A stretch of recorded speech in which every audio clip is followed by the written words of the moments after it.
गृह मंत्री अमित शाह ने अहम बैठक में जम्मू कश्मीर के सुरक्षा स्थिति और विकास कार्यों का लिया जायजा। आतंकवाद के खिलाफ जीरो टॉलरेंस की नीति का पालन करने के दिए निर्देश। अधिकारियों से समाज के हर वर्ग तक विकास के लाभ को पहुंचाना सुनिश्चित करने को कहा।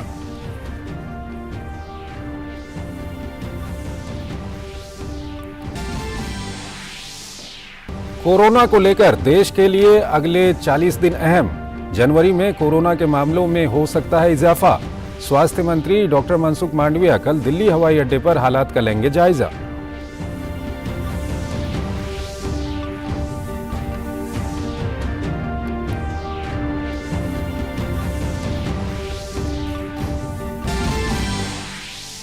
उत्तर प्रदेश निकाय चुनाव में ओबीसी आरक्षण के लिए योगी सरकार ने आयोग का किया गठन। सेवानिवृत्त न्यायाधीश राम अवतार सिंह की अध्यक्षता में 5 सदस्यीय आयोग गठित। आयोग की रिपोर्ट के आधार पर निकाय चुनाव में निर्धारित होगा पिछड़ा वर्ग आरक्षण।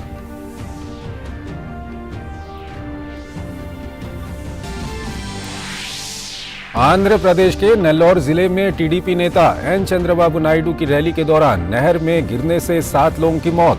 हादसे में घायल हुए लोगों को अस्पताल में कराया गया भर्ती।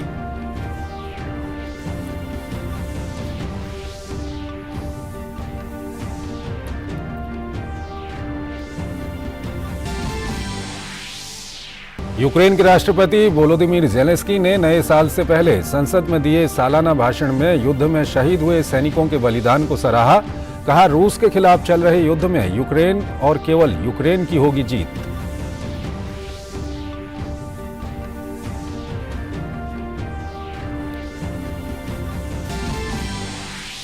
और खेलों में महिला टी20 विश्व कप के लिए हरमनप्रीत कौर की कप्तानी में 15 सदस्यीय भारतीय टीम की घोषणा।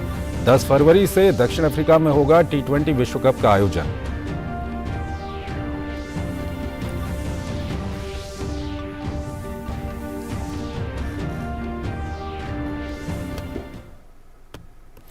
और आइए अब खबरों को विस्तार से देखते हैं। केंद्रीय गृह मंत्री अमित शाह ने आज जम्मू कश्मीर में सुरक्षा संबंधी मुद्दों और केंद्र शासित प्रदेश के विकास पहलुओं पर नई दिल्ली में समीक्षा बैठक में चर्चा की। बैठक के दौरान अमित शाह ने सुरक्षा ग्रिड के कामकाज और सुरक्षा से संबंधित विभिन्न पहलुओं की समीक्षा की और आतंकवाद के खिलाफ जीरो टॉलरेंस की नीति का पालन करने के आवश्यक निर्देश दिए। गृह मंत्री ने जम्मू कश्मीर में चल रही विकास कार्यों की समीक्षा की और परियोजनाओं के समयबद्ध पूरा होने की आवश्यकता पर बल दिया। गृह मंत्री ने अधिकारियों को विभिन्न योजनाओं का लाभ 100% लाभार्थियों के पास पहुंचाने के लिए बेहतर तरीके से काम करने के निर्देश दिए। उन्होंने कहा कि ये सुनिश्चित किया जाए कि विकास का लाभ समाज के हर तबके तक पहुंचे। जम्मू कश्मीर के उपराज्यपाल मनोज सिन्हा, केंद्रीय गृह सचिव अजय कुमार भल्ला, खुफिया विभाग के निदेशक रॉ प्रमुख और सरकार के अन्य वरिष्ठ अधिकारी बैठक में मौजूद थे। चीन और दुनिया के कई देशों में तेजी से फैल रहे कोरोना संक्रमण को लेकर भारत पूरी तरह से सचेत और अलर्ट मोड में है। दुनिया के अलग अलग देशों से आने वाले यात्रियों की टेस्टिंग भी तेज कर दी गई है। एक खास बात यह है कि कोरोना संक्रमण के प्रसार को लेकर अगले 40 दिन काफी अहम माने जा रहे हैं। कोरोना के पुराने ट्रेंड को देखते हुए जनवरी मध्य में भारत में कोविड-19 के मामलों में बढ़ोतरी होने का अनुमान जताया गया है। ये रिपोर्ट देखिए। चीन समेत कई देशों में कोरोना के बढ़ते मामलों ने भारत में भी चिंता पैदा कर दी है। कोरोना को लेकर जनवरी में देश को सतर्क रहने की जरूरत है। भारत के लिहाज से अगले 40 दिन काफी महत्वपूर्ण माने जा रहे हैं, क्योंकि पिछले रुझानों के अनुसार जनवरी के मध्य में भारत में कोरोना के मामलों में वृद्धि देखी जा सकती है। स्वास्थ्य मंत्रालय के सूत्रों के अनुसार पूर्वी एशिया के कोविड के चपेट में आने के 30 से 35 दिन के बाद भारत में महामारी की नई लहर आई थी। इसे देखते हुए ऐसी आशंका जताई जा रही है। बहुत ही अनलाइकली है कि कोई बहुत ही बड़ा वेव आके हमें परेशान करने वाला है। नंबर ऑफ केसेस के हो सकते हैं, लाइकली है कि हॉस्पिटलाइजेशन बढ़ेगा, डेथ बढ़ेगा, irrespective of your immunisation status. Corona virus के ओमिक्रॉन के सब वेरिएंट BF7 के कारण हालिया मामलों में तेजी से बढ़ोतरी हुई है। आधिकारिक सूत्रों के अनुसार BF7 वेरिएंट को आइसोलेट कर लिया गया है और इससे दवा और वैक्सीन बनाने में मदद मिलेगी। BF7 वेरिएंट के फैलने की दर बहुत ज्यादा है और एक संक्रमित व्यक्ति 16 लोगों को संक्रमित कर सकता है। हमारे यहाँ इन्फेक्शन पहले ही कई लोगों को हो चुका है, तो हमारी इम्यूनिटी उनसे बेटर है, इसको कहते हैं हर्ड इम्यूनिटी। दूसरा, भारत में वैक्सीनेशन रेट बहुत ज़्यादा है, स्पेशली वो लोग जो 65 से ऊपर हैं, उनमें वैक्सीनेशन रेट हमारा 70, 80, 90% तक चला गया है। और बूस्टर डोज जो है वो कुछ लोगों ने नहीं लिया, लेकिन फिर भी 30 to 35% लोगों ने बूस्टर डोज ले चुके हैं। हमारा इंफ्रास्ट्रक्चर इन प्लेस में है, ऑक्सीजन की पर्याप्त मात्रा है, ड्रग्स की पर्याप्त मात्रा है, और जो भी इसमें साजो सामान लगता है सरकार ने पहले से तैयारी करके रखा हुआ है। तो इस समय हम तैयार हैं, युद्ध के लिए तैयार हैं कोविड के अगेंस्ट। देश में बुधवार को कोरोना के 188 नए मामले दर्ज किए गए।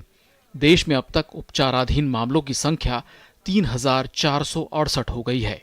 विदेश से आने वाले यात्रियों की हवाई अड्डे पर जांच की जा रही है। पिछले 2 दिन में 6,000 लोगों की रैंडम जांच में से 39 अंतर्राष्ट्रीय यात्री कोरोना से संक्रमित पाए गए हैं। इसे लेकर स्वास्थ्य मंत्री डॉक्टर मनसुख मांडविया गुरुवार को दिल्ली अंतर्राष्ट्रीय हवाई अड्डे पर जायजा लेंगे। इस बीच चीन, जापान, दक्षिण कोरिया, सिंगापुर, हांगकांग और थाईलैंड से आने वाले यात्रियों के लिए अगले हफ्ते से एयर सुविधा शुरू होगी। इन देशों से आने वाले लोगों के लिए RT-PCR टेस्ट अनिवार्य होगा, यानी यात्री टेस्ट की नेगेटिव रिपोर्ट के साथ ही फ्लाइट पर बैठ सकेंगे। देश भर के कई अस्पतालों में मंगलवार को कोविड-19 के मामलों में किसी भी बढ़ोतरी से निपटने के लिए स्वास्थ्य सुविधाओं की तैयारियों की जांच के लिए मॉक ड्रिल का आयोजन किया गया। इस मॉक ड्रिल में 37 राज्यों और केंद्र शासित प्रदेशों के 732 जिलों में स्थित 20,021 स्वास्थ्य सुविधाओं में मॉक ड्रिल का आयोजन किया गया, जिसमें 15,424 सरकारी और 4,597 निजी स्वास्थ्य सुविधाएं शामिल हैं। देश भर में आइसोलेशन में रखने के लिए कोविड मरीजों के लिए कुल 3,37,710 बिस्तरों में से 2,79,202 बिस्तर कार्यरत हैं। वहीं ऑक्सीजन वाले बिस्तरों की कुल संख्या 2,82,229 में से 2,45,894 बिस्तर काम पर हैं। इसी तरह ICU वाले बिस्तरों की कुल संख्या 70,073 है, जिसमें से 64,711 उपयोग में लाए जा सकते हैं। वहीं वेंटिलेटर वाले ICU बिस्तरों की कुल संख्या 57,286 है, जिसमें से 49,236 काम कर रहे हैं। वहीं देश भर में कोरोना के इलाज के लिए 2,16,072 डॉक्टर उपलब्ध हैं, जिनमें से 1,77,382 डॉक्टरों को कोविड प्रबंधन का अनुभव है। वहीं नर्सों की कुल संख्या 3,87,526 है, जिसमें से 3,21,880 ने कोरोना मरीजों की देखरेख कर रखी है। वहीं कोरोना मरीजों के लिए 1,93,776 पैरामेडिक्स और 17,791 आयुष चिकित्सक भी उपलब्ध हैं। देश में उपलब्ध ventilator, oxygen cylinder, oxygen concentrator, nebuliser, oximeter, PPE kit जैसे उपचार के साधन 88 से 96% तक काम कर रहे हैं। देश में वहीं 2,33,00,000 से ज्यादा N95 मास्क उपलब्ध हैं। वहीं कोरोना के इलाज के लिए दवाओं की भी देश में कोई कमी नहीं है। देश में 50,79,00,000 से ज्यादा पैरासीटामोल, 8,82,00,000 से ज्यादा एजिथ्रोमाइसिन दवाएं, 7,13,000 से ज्यादा रेमडेसिविर इंजेक्शन सहित सभी दवाएं बड़ी संख्या में उपलब्ध हैं। इसके अलावा 3 तरह के एम्बुलेंसों की कुल संख्या 21,000 के करीब है। साथ ही टेलीमेडिसिन सुविधा से युक्त कुल 10,515 सुविधाएं भी मौजूद हैं। साथ ही स्वास्थ्य मंत्रालय ने ओमिक्रॉन के नए सब वेरिएंट से न घबराने की सलाह दी है। मंत्रालय ने लोगों को सावधान रहने को कहा है, ताकि देश को कोरोना की नई लहर से बचाया जा सके। Nitendra Singh, DD news.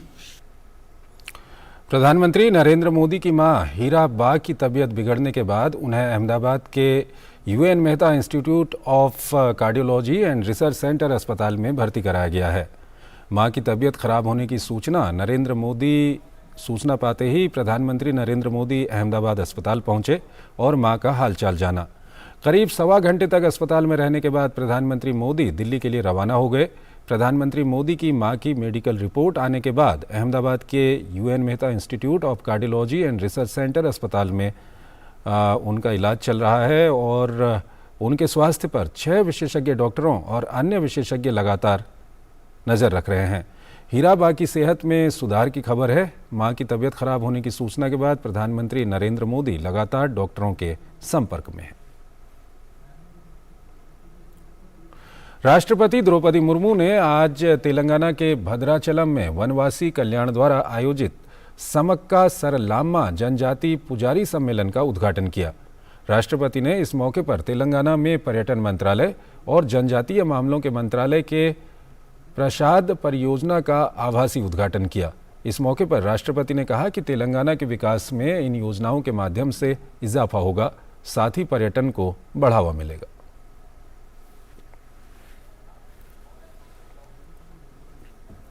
तेलंगाना के प्रसिद्ध मंदिरों में लाखों तीर्थयात्रियों का आगमन होता रहता है। केंद्र सरकार की प्रसाद योजना के तहत तीर्थ स्थलों के विकास कार्य से जुड़कर मुझे बहुत प्रसन्नता हुई है। मुझे ये जानकर विशेष प्रसन्नता हुई है कि इन सुविधाओं से वरिष्ठ नागरिकों तथा दिव्यांगजनों की तीर्थ यात्रा में और भी अधिक सुविधा होगी। इन विकास कार्यों से आध्यात्मिक और सांस्कृतिक पर्यटनों का बढ़ावा भी मिलता है। ऐसे पर्यटन से लोगों की आजीविका और आय में भी वृद्धि होती है तथा स्थानीय अर्थव्यवस्था को भी बल मिलता है। राष्ट्रपति द्रौपदी मुर्मू ने आज रामप्पा मंदिर का भी दर्शन किया। यूनेस्को विश्व धरोहर स्थल रामप्पा मंदिर 13वीं शताब्दी का अभियांत्रिकी चमत्कार है। यहाँ के स्थापित देवता रामलिंगेश्वर स्वामी हैं। 40 वर्षों तक मंदिर निर्माण करने वाले एक मूर्तिकार के नाम पर इसे रामप्पा मंदिर के रूप में भी जाना जाता है। रामप्पा मंदिर ये शायद विश्व का एकमात्र मंदिर है जिसका नाम भगवान के नाम पर ना होकर उसके शिल्पी के नाम पर है। उत्तर प्रदेश में स्थानीय निकाय चुनाव में अन्य पिछड़ा वर्ग के आरक्षण को लेकर छिड़ी बहस के बीच उत्तर प्रदेश की योगी सरकार ने आज बड़ा फैसला लेते हुए ओबीसी आयोग का गठन कर दिया। सेवानिवृत्त न्यायाधीश राम अवतार सिंह की अध्यक्षता में गठित आयोग में कुल 5 सदस्य होंगे। इसमें अवकाश प्राप्त 2 IAS चोप सिंह वर्मा और महेंद्र कुमार और 2 भूतपूर्व अपर विधि परामर्शी संतोष कुमार विश्वकर्मा और ब्रजेश कुमार सोनी को आयोग का सदस्य नामित किया गया है। आयोग निकाय चुनाव में ओबीसी वर्ग को आरक्षण के लिए ट्रिपल टेस्ट कर अपनी रिपोर्ट प्रस्तुत करेगा। उस रिपोर्ट के आधार पर ही सरकार निकाय चुनाव में ओबीसी आरक्षण निर्धारित करेगी। सरकार ने इसे लेकर अधिसूचना जारी कर दी है। आयोग की रिपोर्ट के आधार पर ही उत्तर प्रदेश के निकाय चुनाव में अब पिछड़ा वर्ग आरक्षण का निर्धारण होगा। इलाहाबाद हाईकोर्ट की लखनऊ बेंच ने मंगलवार को ओबीसी आरक्षण लागू किए बिना ही यूपी में निकाय चुनाव कराने के निर्देश सरकार को दिए थे। इसके बाद सरकार की ओर से स्पष्ट कहा गया था कि बिना पिछड़ा वर्ग आरक्षण के उत्तर प्रदेश में निकाय चुनाव संपन्न नहीं कराए जाएंगे। सरकार की ओर से इसे लेकर सुप्रीम कोर्ट जाने की बात भी कही गई थी। वहीं अब प्रदेश सरकार ने निकाय चुनाव में ओबीसी आरक्षण के मद्देनजर पिछड़ा वर्ग आयोग का गठन कर दिया है। बिहार में दूसरे चरण के निकाय चुनाव में कड़ी सुरक्षा के बीच 57.17% मतदान हुआ।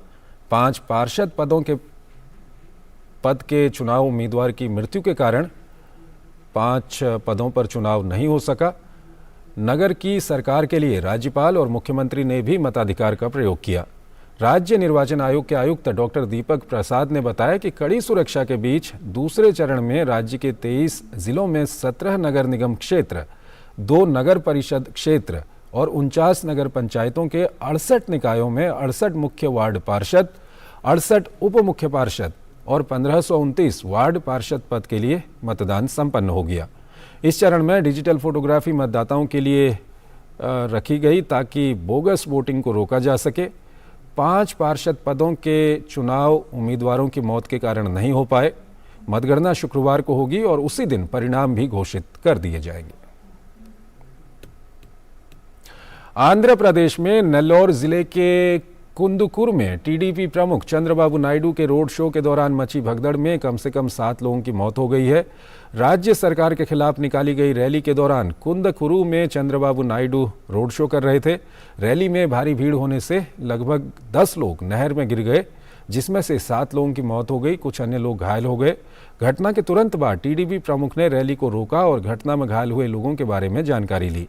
घायलों को नजदीक के अस्पताल में भर्ती कराया गया। घटना पर दुख जताते हुए चंद्रबाबू ने एनटीआर ट्रस्ट के माध्यम से मृत श्रमिकों के परिवारों को 10 लाख की आर्थिक सहायता और उनके बच्चों की शिक्षा का वादा किया।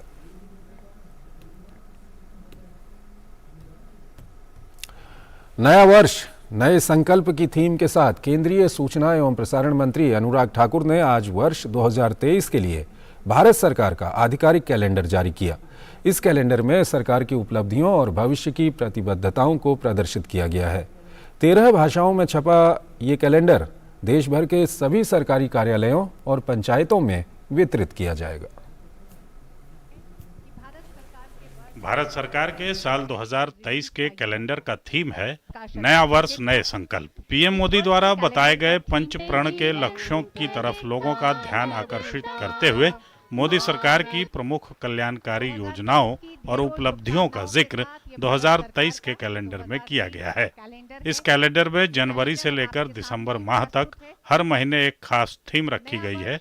कर्तव्य पथ से लेकर किसानों के लिए कल्याण की योजनाएं हों या फिर महिलाओं का कल्याण, शिक्षित भारत, खेलो इंडिया, वसुधैव कुटुंबकम और अष्टलक्ष्मी की थीम, इसके जरिए 2023 के कैलेंडर में मोदी सरकार की प्राथमिकताओं और लक्ष्यों को दर्शाया गया है। ये कैलेंडर केवल तारीखों और छुट्टियों के दस्तावेज के रूप में ही नहीं, बल्कि सरकार की पहल और सामाजिक कल्याणकारी योजनाओं के बारे में जानकारी के प्रसार के लिए भी एक प्रभावशाली माध्यम के रूप में दिखेगा। हमें हमारी उपलब्धियों को भी दर्शाएगा और भविष्य का भारत विकसित भारत बने, उसके लिए हमें पंच प्रण का याद भी बार बार करवाएगा। इस मौके पर अनुराग सिंह ठाकुर ने सूचना प्रसारण मंत्रालय की 2022 में की गई अहम पहलों का जिक्र भी किया। केंद्रीय मंत्री ने वर्ष 2022 में प्रसार भारती द्वारा हासिल की गई उपलब्धियों का भी विशेष तौर पर उल्लेख किया। फिक्की ईवाई की रिपोर्ट 2022 के अनुसार डीडी फ्री डिश 2022 की शुरुआत तक 4 करोड़ 30 लाख से अधिक घरों तक पहुंच चुका है। प्रसार भारती के यूट्यूब चैनल्स का सब्सक्रिप्शन बेस 2 करोड़ से ज़्यादा हो गया है।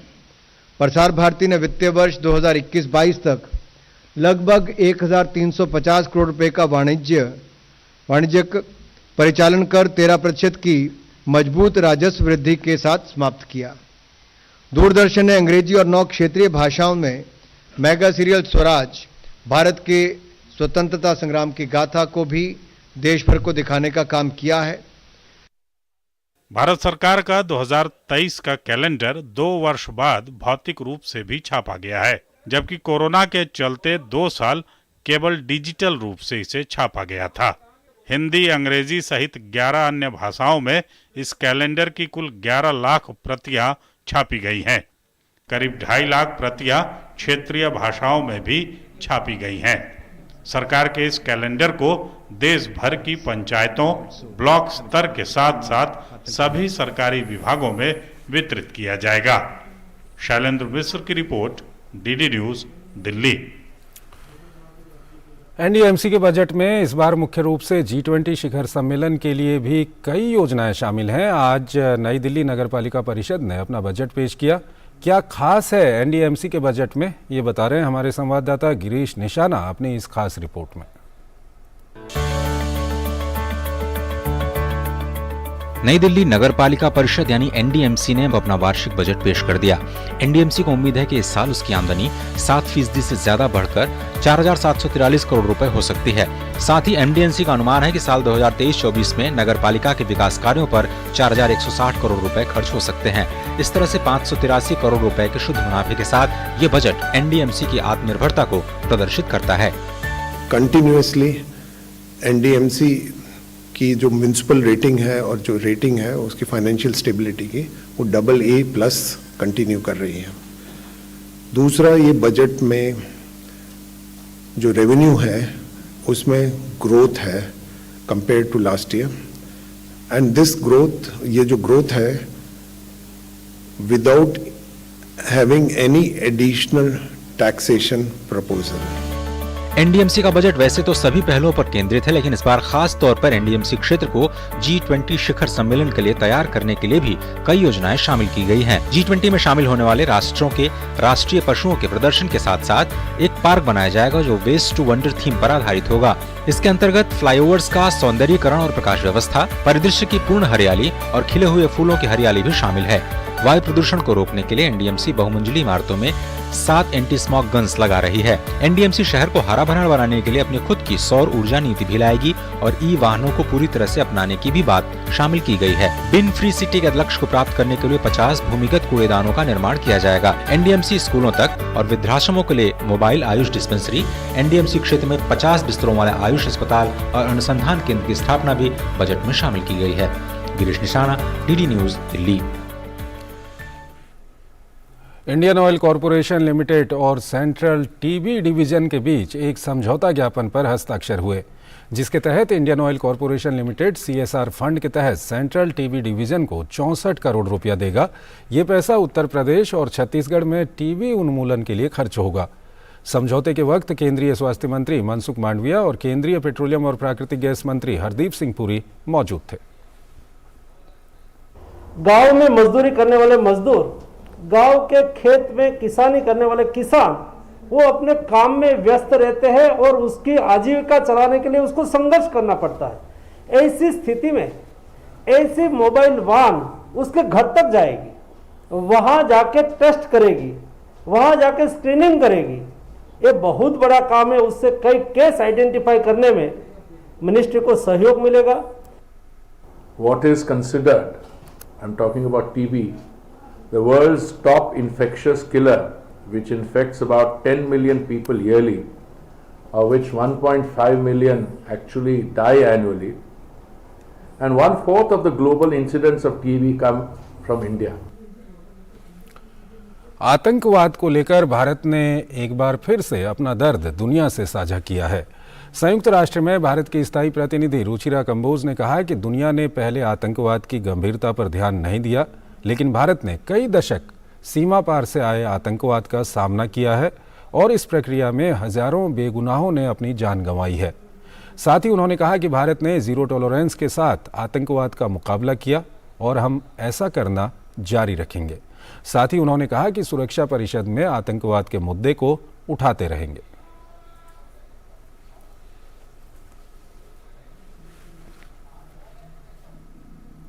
As we all know, India has faced the horrors of cross-border terrorism for decades before the world took serious note of it. We have lost many innocent lives, and all the while we have fought terrorism resolutely and with zero tolerance. We will continue to do so, and as our Prime Minister has stated, not rest till terrorism is uprooted. Ukraine के राष्ट्रपति Volodymyr Zelensky ने नए साल से पहले संसद को संबोधित किया। संबोधन से पहले पूरी संसद ने राष्ट्रपति जेलेंस्की का खड़े होकर अभिवादन किया। इस साल के अपने अंतिम संबोधन में राष्ट्रपति जेलेंस्की ने युद्ध में शहीद हुए सैनिकों के बलिदान को सराहा। साथ ही पूरी संसद ने भी सैनिकों के बलिदान को याद किया। अपने जोशपूर्ण भाषण में जेलेंस्की ने कहा कि रूस के खिलाफ चल रहे युद्ध में यूक्रेन और केवल यूक्रेन की जीत होगी। रूस के खिलाफ चल रहे युद्ध के अब 11 महीने से ज़्यादा समय बीत चुके हैं। राष्ट्रपति जेलेंस्की रूस के साथ 10 सूत्री शांति योजना पर जोर दे रहे हैं, जिसमें रूस को यूक्रेन की क्षेत्रीय अखंडता का पूरी तरह से सम्मान करने और अपने सभी सैनिकों को बाहर निकालने की बात कही गई है। सीरिया संकट को लेकर मॉस्को में रूस, सीरिया और तुर्की के बीच त्रिपक्षीय बातचीत हुई। इस बातचीत में रूस, सीरिया और तुर्की के रक्षा मंत्रियों ने हिस्सा लिया। इस बैठक में तुर्की के रक्षा मंत्री और खुफिया विभाग के प्रमुख हुलूसी अकार ने सीरिया के रक्षा मंत्री अली महमूद अब्बास और सीरिया के खुफिया विभाग के प्रमुख अली मामलुक से चर्चा की। इसमें रूस के रक्षा मंत्री सरगेई शोइगु भी मौजूद थे। इस बैठक में सीरिया संकट, शरणार्थियों के मुद्दे और चरमपंथी समूहों से निपटने के संयुक्त प्रयासों पर चर्चा की गई। महिला टी20 विश्व कप के लिए टीम इंडिया का ऐलान कर दिया गया है। हरमनप्रीत कौर की कप्तानी में 15 सदस्यीय टीम घोषित की गई है। स्मृति मंधाना को टीम का उपकप्तान नियुक्त किया गया है। टी20 विश्व कप का आयोजन 10 फरवरी से दक्षिण अफ्रीका में होगा। साथ ही जनवरी में दक्षिण अफ्रीका में होने वाली ट्राई सीरीज के लिए भी टीम का ऐलान हुआ है। भारतीय टीम में शिखा पांडे की वापसी हुई है। टी20 विश्व कप में भारतीय टीम अपना पहला मैच 12 फरवरी को पाकिस्तान के खिलाफ केप टाउन में खेलेगी। ग्रुप 2 में टीम इंडिया के साथ इंग्लैंड, वेस्टइंडीज, पाकिस्तान और आयरलैंड हैं। ग्रुप की शीर्ष 2 टीमों में सेमीफाइनल के लिए क्वालिफाई 2 टीमें कर जाएंगी और टूर्नामेंट का फाइनल मुकाबला केप टाउन में 26 फरवरी को खेला जाएगा। पश्चिमी उत्तर प्रदेश, पंजाब, हरियाणा, उत्तरी राजस्थान और दिल्ली में लगातार सर्दी का सितम जारी है। हालांकि आज दिल्ली में कुछ राहत महसूस की गई, लेकिन इस दौरान कई राज्यों में कहीं घना कोहरा था तो कहीं बहुत घना कोहरा भी छाया रहा। अगले 1-2 दिन शीतलहर से कुछ राहत मिल सकती है और कोहरे में भी कुछ कमी आने की उम्मीद है, लेकिन नए साल का आगाज एक बार फिर शीतलहर से हो सकता है। उत्तर भारत के कई राज्यों में शीतलहर के कारण ठिठुरन बढ़ गई है। इसका असर आम जनजीवन पर देखने को मिल रहा है। पिछले एक सप्ताह से लगातार न्यूनतम व अधिकतम तापमान में गिरावट दर्ज की जा रही है। हाड़ कपा देने वाली ठंड ने लोगों को घरों में कैद कर रखा है। दिल्ली समेत राष्ट्रीय राजधानी क्षेत्र में बुधवार सुबह जल्द धूप निकलने के कारण थोड़ी राहत देखने को मिली। इस बीच मौसम विभाग ने उत्तरी भारत के मैदानी इलाकों में तापमान के 2 से 4 डिग्री तक बढ़ने का अनुमान जताया है। 29 तारीख को जम्मू कश्मीर, लद्दाख और एडजनिंग हिमाचल प्रदेश एरिया में light to moderate rainfall, snowfall हो सकता है और आइसोलेटेड प्लेसेस में उत्तराखंड में भी स्नोफॉल हो सकता है। जब ऐसे वेस्टर्न डिस्टर्बेंस आता है, इससे पहले टेम्परेचर राइज होता है और जाने के बाद टेम्परेचर फॉल होता है। यानी 30 तारीख तक हमारा टेम्परेचर राइज होगा और 31 से फिर टेम्परेचर फॉल होने का उम्मीद है। इस बीच बढ़ती ठंड के कारण पंजाब और हरियाणा गंभीर शीतलहर की चपेट में आ चुके हैं। दोनों राज्यों में कोहरे की घनी चादर के कारण दृश्यता काफी कम रही। भटिंडा 1 डिग्री तापमान के साथ सबसे ठंडा स्थान रहा। वहीं अमृतसर में पारा 2.8 डिग्री सेल्सियस दर्ज किया गया, जबकि लुधियाना में न्यूनतम तापमान 6.4 डिग्री दर्ज किया गया। पठानकोट में भी आम जनजीवन कोहरे के कारण प्रभावित रहा, जहां पारा 7.1 डिग्री सेल्सियस दर्ज किया गया। वहीं हरियाणा में नारनौल सबसे ठंडा स्थान रहा। पहाड़ी इलाकों में कम बर्फबारी के बावजूद ठंड का सितम जारी है। उत्तराखंड में भी मौसम अपना कहर बरपा रहा है। हरिद्वार और उधम सिंह नगर में तापमान में गिरावट दर्ज की गई है। ठंड के कारण हरिद्वार में बुधवार से 2 दिनों के लिए स्कूल बंद कर दिए गए हैं। ठंड पिछले 3-4 दिनों से तो काफी पड़ रही है। काम भी नहीं है, व्यापारी सारा खाली बैठा हुआ है और नगर निगम की तरफ से कोई अलाव वगैरह, कोई लकड़ी वगैरह की कोई व्यवस्था नहीं हो पा रही है। बहुत भैया ठंड बहुत है आज, और भैया बस ठंड से बचने के लिए थोड़ी लकड़ियाँ वगैरह जला लेते हैं। घर से आने में बड़ी दिक्कत होती है, स्कूटी में हवा बहुत लगती है, शीतलहर बहुत चल रही है। वहीं उत्तर प्रदेश के कई जिलों में शीतलहर का असर दिखना शुरू हो गया है। पश्चिम से आ रही बर्फीली हवाओं ने प्रदेश में गलन और ठिठुरन बढ़ा दी है। लखनऊ में ठंड ने 10 साल का रिकॉर्ड तोड़ दिया। वहीं गोरखपुर में दिन का तापमान 3 डिग्री सेल्सियस दर्ज किया गया। मौसम विभाग ने बीच रात और सुबह में कहीं कहीं घना कोहरा छाए रहने का अनुमान जताया है। ठंड 2-3 दिन से बहुत ज्यादा हो गया है। यहाँ लकड़ी की भी दिक्कत हो रही है, काम करने में मन नहीं लगता, ठंड ज्यादा लगती है, इसलिए दुकान देर में ही खुलती है।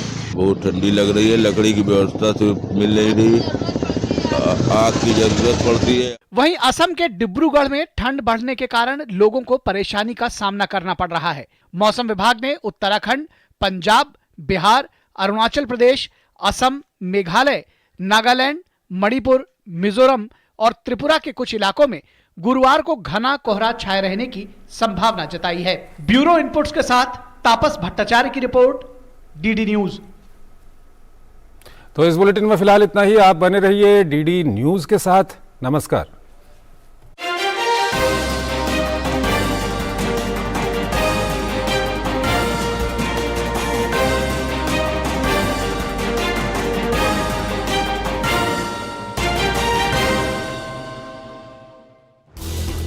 हर दिन हर पल बनती खबरें, बदलती दुनिया, हम लेकर आते हैं आपके लिए बड़ी खबरें, संपूर्ण कवरेज, ताकि आप रहें खबरों के बीच हमारे साथ। मिड डे प्राइम हिंदी सोमवार से शुक्रवार दोपहर 1 बजे सिर्फ डीडी न्यूज पर।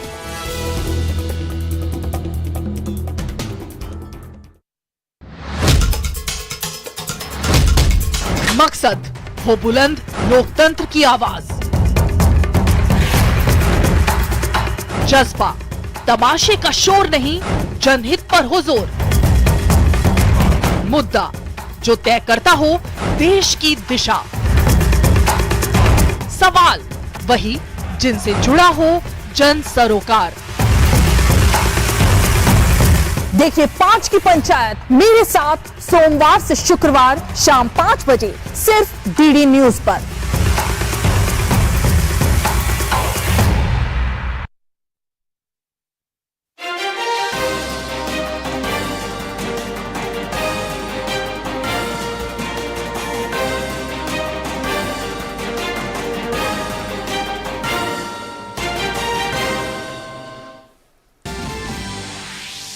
गृह मंत्री अमित शाह ने अहम बैठक में जम्मू कश्मीर के सुरक्षा स्थिति और विकास कार्यों का लिया जायजा।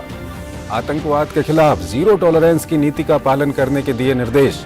अधिकारियों से समाज के हर वर्ग तक विकास के लाभ को पहुंचाना सुनिश्चित करने को कहा।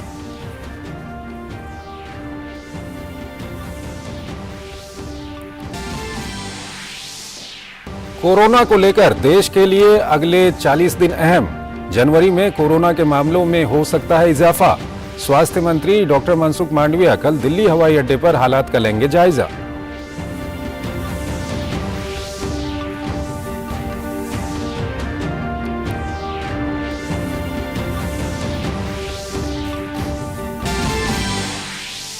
उत्तर प्रदेश निकाय चुनाव में ओबीसी आरक्षण के लिए योगी सरकार ने आयोग का किया गठन।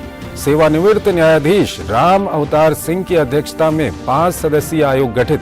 आयोग की रिपोर्ट के आधार पर निकाय चुनाव में निर्धारित होगा पिछड़ा वर्ग आरक्षण।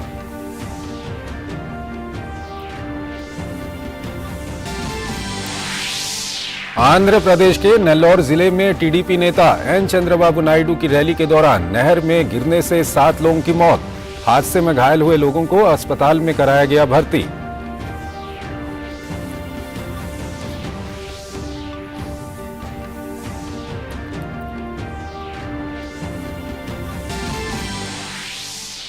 यूक्रेन के राष्ट्रपति वोलोदिमीर ज़ेलेंस्की ने नए साल से पहले संसद में दिए सालाना भाषण में युद्ध में शहीद हुए सैनिकों के बलिदान को सराहा। कहा, रूस के खिलाफ चल रहे युद्ध में यूक्रेन और केवल यूक्रेन की होगी जीत।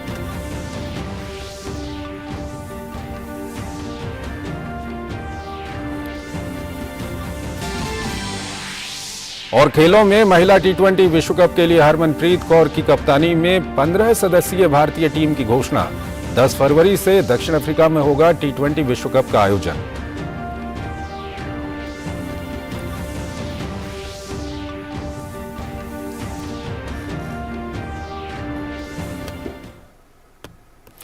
और आइए अब खबरों को विस्तार से देखते हैं। केंद्रीय गृह मंत्री अमित शाह ने आज जम्मू कश्मीर में सुरक्षा संबंधी मुद्दों और केंद्र शासित प्रदेश के विकास पहलुओं पर नई दिल्ली में समीक्षा बैठक में चर्चा की।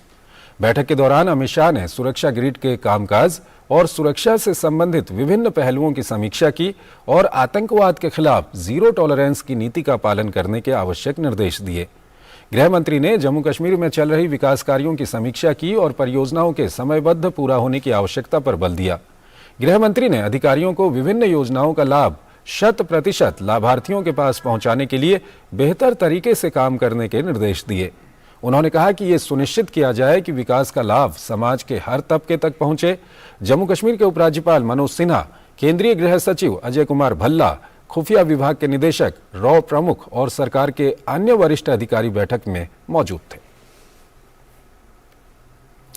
चीन और दुनिया के कई देशों में तेजी से फैल रहे कोरोना संक्रमण को लेकर भारत पूरी तरह से सचेत और अलर्ट मोड में है। दुनिया के अलग अलग देशों से आने वाले यात्रियों की टेस्टिंग भी तेज कर दी गई है। एक खास बात यह है कि कोरोना संक्रमण के प्रसार को लेकर अगले 40 दिन काफी अहम माने जा रहे हैं। कोरोना के पुराने ट्रेंड को देखते हुए जनवरी मध्य में भारत में कोविड-19 के मामलों में बढ़ोतरी होने का अनुमान जताया गया है। ये रिपोर्ट देखिए। चीन समेत कई देशों में कोरोना के बढ़ते मामलों ने भारत में भी चिंता पैदा कर दी है। कोरोना को लेकर जनवरी में देश को सतर्क रहने की जरूरत है। भारत के लिहाज से अगले 40 दिन काफी महत्वपूर्ण माने जा रहे हैं, क्योंकि पिछले रुझानों के अनुसार जनवरी के मध्य में भारत में कोरोना के मामलों में वृद्धि देखी जा सकती है। स्वास्थ्य मंत्रालय के सूत्रों के अनुसार पूर्वी एशिया के कोविड के चपेट में आने के 30 से 35 दिन के बाद भारत में महामारी की नई लहर आई थी। इसे देखते हुए ऐसी आशंका जताई जा रही है।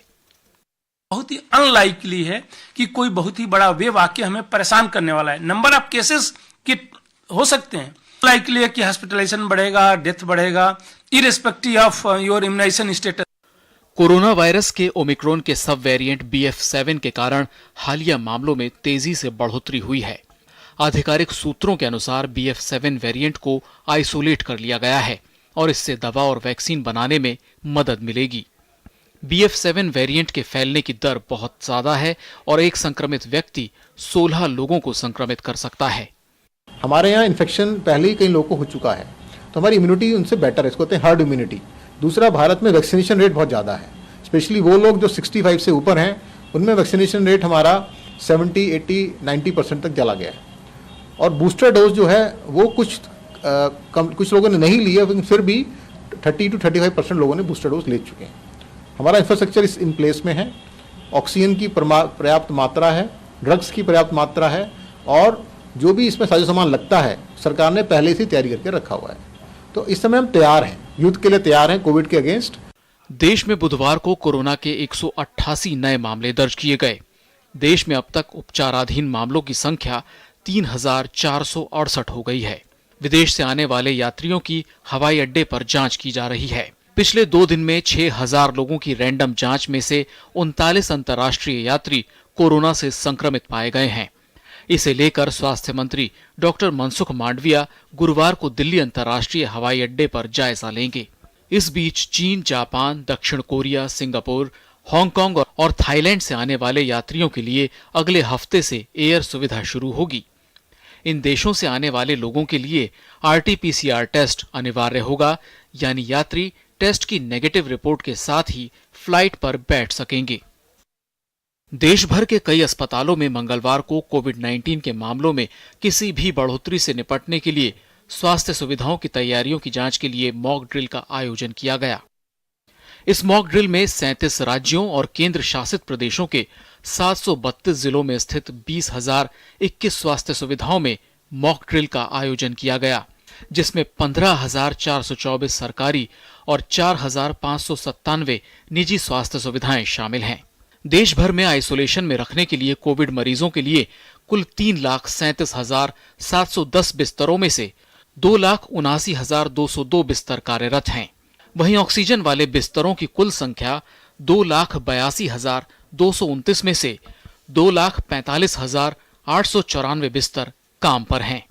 इसी तरह ICU वाले बिस्तरों की कुल संख्या 70,073 है, जिसमें से 64,711 उपयोग में लाए जा सकते हैं।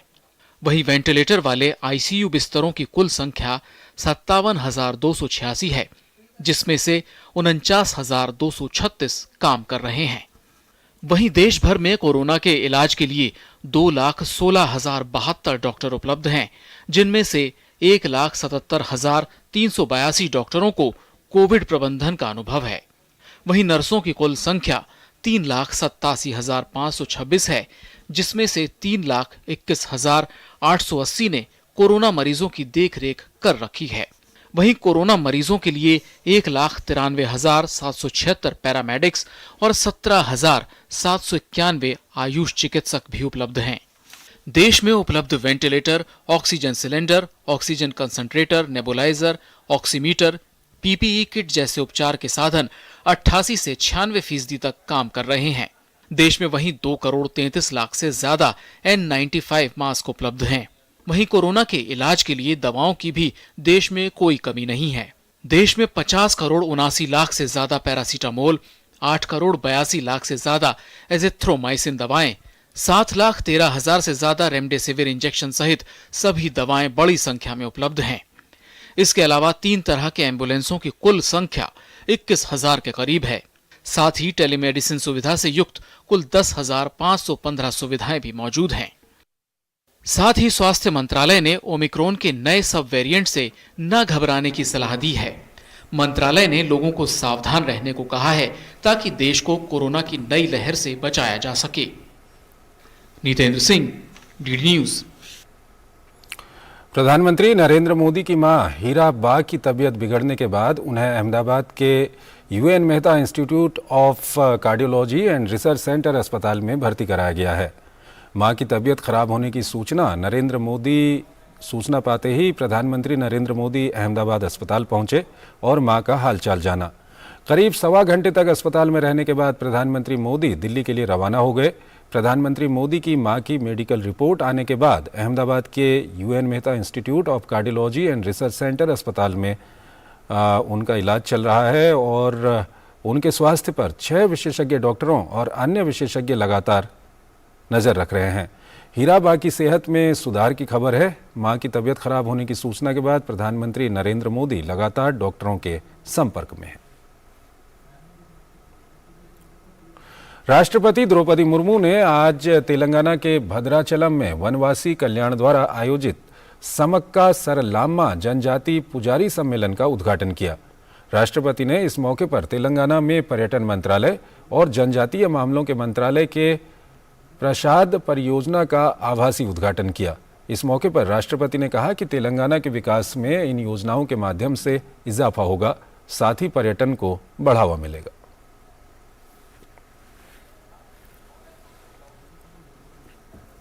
तेलंगाना के प्रसिद्ध मंदिरों में लाखों तीर्थयात्रियों का आगमन होता रहता है। केंद्र सरकार की प्रसाद योजना के तहत तीर्थ स्थलों के विकास कार्य से जुड़कर मुझे बहुत प्रसन्नता हुई है। मुझे ये जानकर विशेष प्रसन्नता हुई है कि इन सुविधाओं से वरिष्ठ नागरिकों तथा दिव्यांगजनों की तीर्थ यात्रा में और भी अधिक सुविधा होगी। इन विकास कार्यों से आध्यात्मिक और सांस्कृतिक पर्यटनों का बढ़ावा भी मिलता है। ऐसे पर्यटन से लोगों की आजीविका और आय में भी वृद्धि होती है तथा स्थानीय अर्थव्यवस्था को भी बल मिलता है।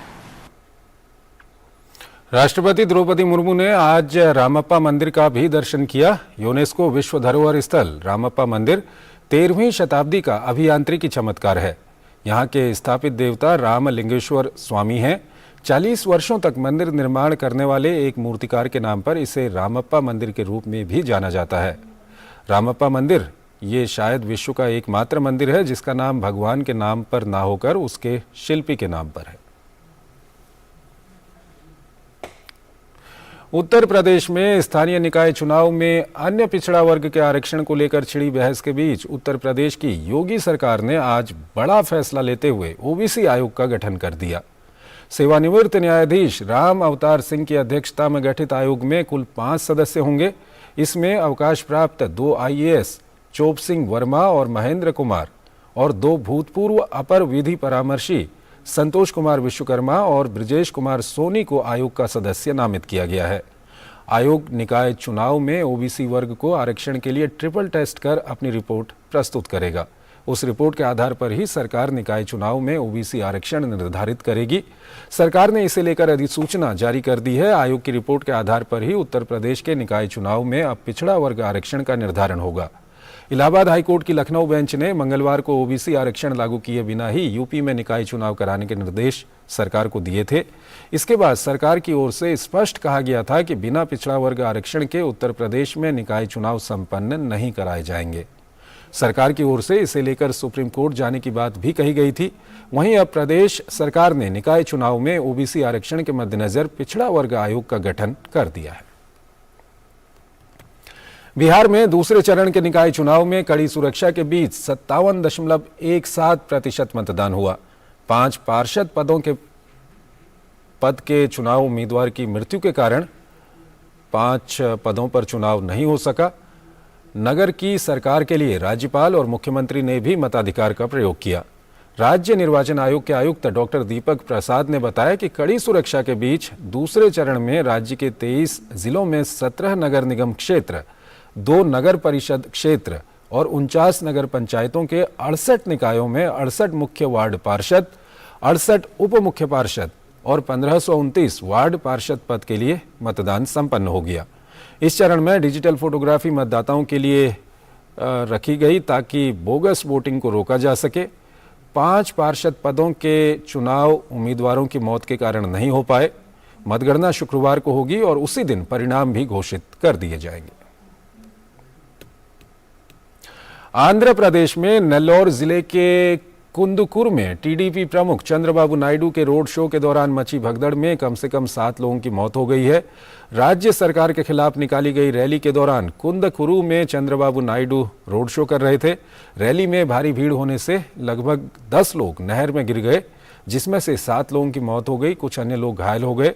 घटना के तुरंत बाद टीडीपी प्रमुख ने रैली को रोका और घटना में घायल हुए लोगों के बारे में जानकारी ली। घायलों को नजदीक के अस्पताल में भर्ती कराया गया। घटना पर दुख जताते हुए चंद्रबाबू ने एनटीआर ट्रस्ट के माध्यम से मृत श्रमिकों के परिवारों को 10 लाख की आर्थिक सहायता और उनके बच्चों की शिक्षा का वादा किया।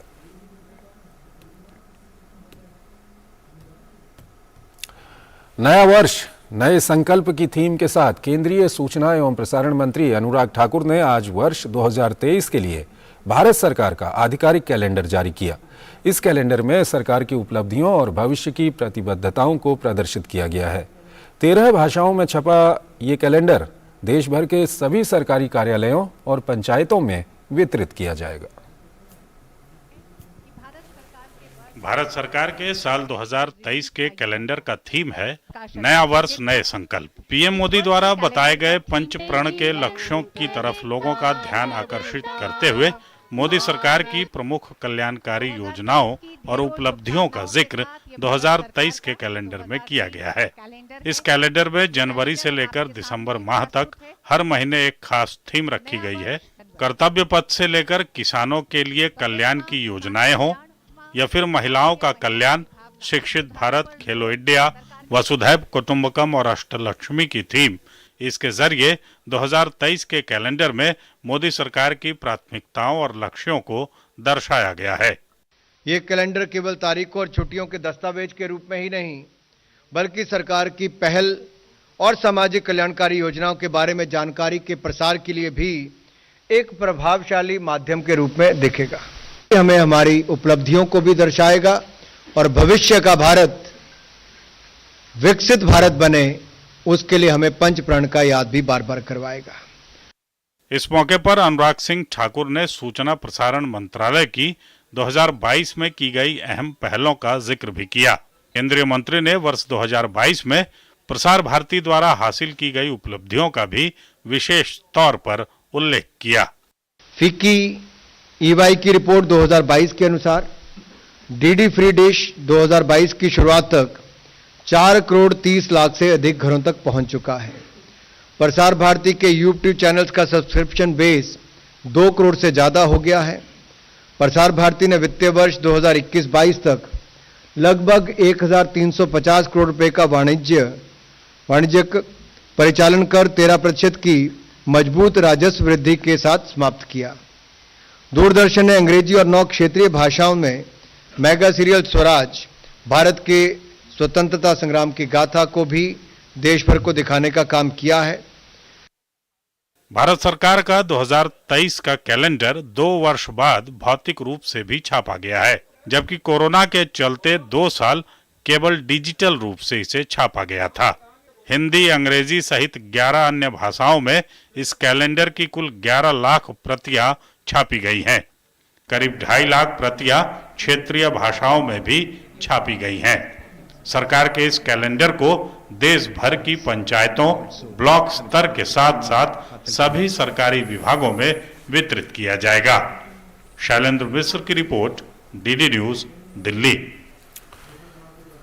एनडीएमसी के बजट में इस बार मुख्य रूप से G20 शिखर सम्मेलन के लिए भी कई योजनाएं शामिल हैं। आज नई दिल्ली नगरपालिका परिषद ने अपना बजट पेश किया। क्या खास है एनडीएमसी के बजट में, ये बता रहे हैं हमारे संवाददाता गिरीश निशाना अपनी इस खास रिपोर्ट में। नई दिल्ली नगरपालिका परिषद यानी एनडीएमसी ने अपना वार्षिक बजट पेश कर दिया। एनडीएमसी को उम्मीद है कि इस साल उसकी आमदनी 7% से ज्यादा बढ़कर 4,743 करोड़ रुपए हो सकती है। साथ ही एनडीएमसी का अनुमान है कि साल 2023-24 में नगरपालिका के विकास कार्यों पर 4,160 करोड़ रुपए खर्च हो सकते हैं। इस तरह से 583 करोड़ रुपए के शुद्ध मुनाफे के साथ ये बजट एनडीएमसी की आत्मनिर्भरता को प्रदर्शित करता है। कंटिन्यूअसली एनडीएमसी की जो म्यूनिसिपल रेटिंग है और जो रेटिंग है उसकी फाइनेंशियल स्टेबिलिटी की, वो AA+ कंटिन्यू कर रही है। दूसरा, ये बजट में जो रेवेन्यू है उसमें ग्रोथ है compared to last year. And this growth, ये जो growth है, without having any additional taxation proposal. NDMC का बजट वैसे तो सभी पहलुओं पर केंद्रित है, लेकिन इस बार खास तौर पर एनडीएमसी क्षेत्र को G20 शिखर सम्मेलन के लिए तैयार करने के लिए भी कई योजनाएं शामिल की गई हैं। G20 में शामिल होने वाले राष्ट्रों के राष्ट्रीय पशुओं के प्रदर्शन के साथ साथ एक पार्क बनाया जाएगा जो वेस्ट टू वंडर थीम पर आधारित होगा। इसके अंतर्गत फ्लाईओवर्स का सौंदर्यीकरण और प्रकाश व्यवस्था, परिदृश्य की पूर्ण हरियाली और खिले हुए फूलों की हरियाली भी शामिल है। वायु प्रदूषण को रोकने के लिए एनडीएमसी बहुमंजिली इमारतों में 7 एंटी स्मॉग गन्स लगा रही है। एनडीएमसी शहर को हरा भरा बनाने के लिए अपनी खुद की सौर ऊर्जा नीति भी लाएगी और ई वाहनों को पूरी तरह से अपनाने की भी बात शामिल की गई है। बिन फ्री सिटी के लक्ष्य को प्राप्त करने के लिए 50 भूमिगत कूड़ेदानों का निर्माण किया जाएगा। एनडीएमसी स्कूलों तक और वृद्धाश्रमों के लिए मोबाइल आयुष डिस्पेंसरी, एनडीएमसी क्षेत्र में 50 बिस्तरों वाले आयुष अस्पताल और अनुसंधान केंद्र की स्थापना भी बजट में शामिल की गई है। गिरीश निशाना, DD news, Delhi. Indian oil corporation limited और सेंट्रल टीबी डिवीजन के बीच एक समझौता ज्ञापन पर हस्ताक्षर हुए, जिसके तहत Indian oil corporation limited CSR fund के तहत सेंट्रल टीबी डिवीजन को 64 करोड़ रुपया देगा। ये पैसा उत्तर प्रदेश और छत्तीसगढ़ में टीबी उन्मूलन के लिए खर्च होगा। समझौते के वक्त केंद्रीय स्वास्थ्य मंत्री मनसुख मांडविया और केंद्रीय पेट्रोलियम और प्राकृतिक गैस मंत्री हरदीप सिंह पुरी मौजूद थे।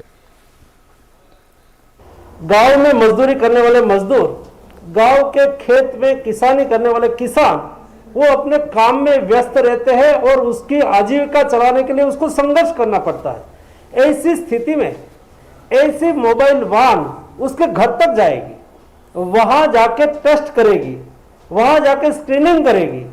ये बहुत बड़ा काम है। उससे कई केस आइडेंटिफाई करने में मिनिस्ट्री को सहयोग मिलेगा। What is considered, I'm talking about TB, the world's top infectious killer, which infects about 10 million people yearly, of which 1.5 million actually die annually, and 1/4 of the global incidence of TB come from India. आतंकवाद को लेकर भारत ने एक बार फिर से अपना दर्द दुनिया से साझा किया है। संयुक्त राष्ट्र में भारत की स्थायी प्रतिनिधि रुचिरा कंबोज ने कहा कि दुनिया ने पहले आतंकवाद की गंभीरता पर ध्यान नहीं दिया, लेकिन भारत ने कई दशक सीमा पार से आए आतंकवाद का सामना किया है और इस प्रक्रिया में हजारों बेगुनाहों ने अपनी जान गंवाई है। साथ ही उन्होंने कहा कि भारत ने जीरो टॉलरेंस के साथ आतंकवाद का मुकाबला किया और हम ऐसा करना जारी रखेंगे। साथ ही उन्होंने कहा कि सुरक्षा परिषद में आतंकवाद के मुद्दे को उठाते रहेंगे।